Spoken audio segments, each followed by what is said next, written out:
All right, Rafi here from the Endgame Investor, aka Australib on Seeking Alpha. So I found a central banking big fish that decided to swim into a barrel today. So I'm going to take a few minutes to shoot it. Here we go. So you see that nice little chain of punim there, this little preface. This guy's name is John Williams. He is the president of the New York Fed. He made a speech a few days ago.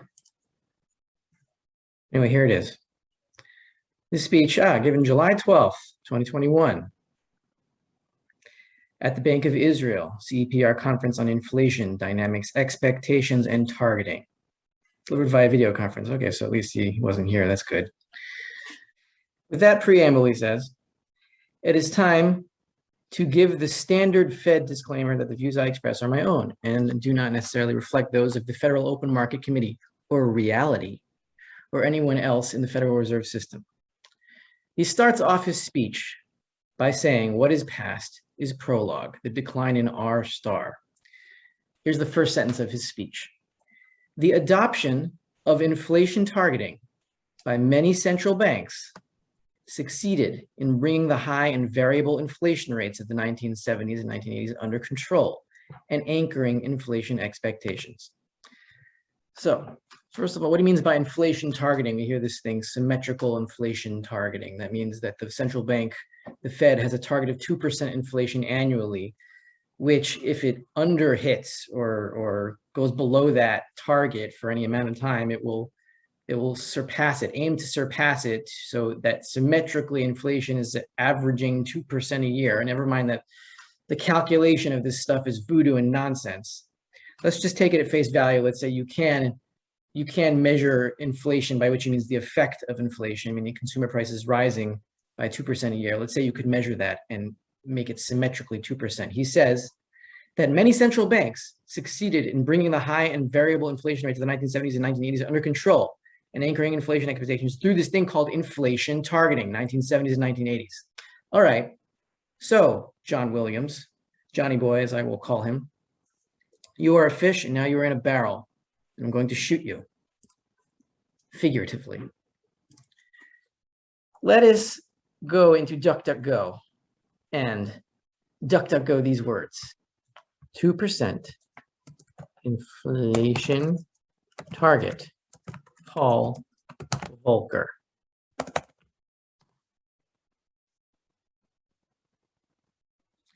First link, Paul Volcker explains the folly of a 2% inflation target. Second link, US inflation target, Paul Volcker on what's wrong with it. Link 3, what's wrong with the 2% inflation target, Bloomberg. October 24th, 2018, Paul Volcker served as chairman of the US Federal Reserve from 1979 to 1987. He's now chairman of the Volcker Alliance. In this article here, he criticizes 2% inflation target. False precision can lead to dangerous policies, says Paul Volcker. Let's go back to DuckDuckGo.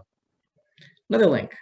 Volcker blasts Bernanke and Yellen over 2% inflation target. Please consider what's wrong with the 2% inflation target by Paul Volcker. On Fed's 2% inflation target, a remarkable consensus, says Paul Volcker, has developed among modern central bankers that there's a new red line for policy. A 2% rate of increase in some carefully designed consumer price index is acceptable, even desirable, and at the same time provides a limit. I puzzle at the rationale, says Volcker. A 2% target or limit was not in my textbooks years ago. Sorry. I know of no theoretical justification in a book keeping at it the quest for sound money and good government. So let's read that first sentence again from John Williams.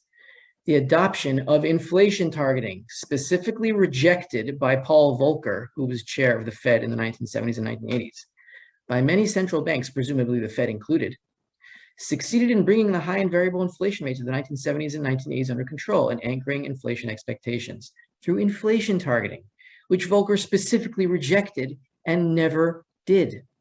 So how did Paul Volcker rein in price inflation in the 1970s and 1980s. He did it by no longer printing money or slowing down the rate of money printing.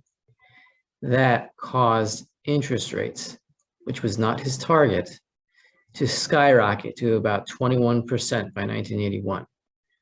Now, could you imagine what would happen to the monetary system, to the bond market, to the stock market, to Bitcoin, to all these crazy bubbles? Could you imagine what would happen if they stopped buying bonds? Where would interest rates go? I can't even know. And what would happen to the housing market, to all these markets? 2008 would look like a walk in a sunny park on a nice afternoon of perfect weather.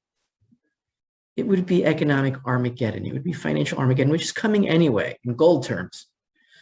It's coming.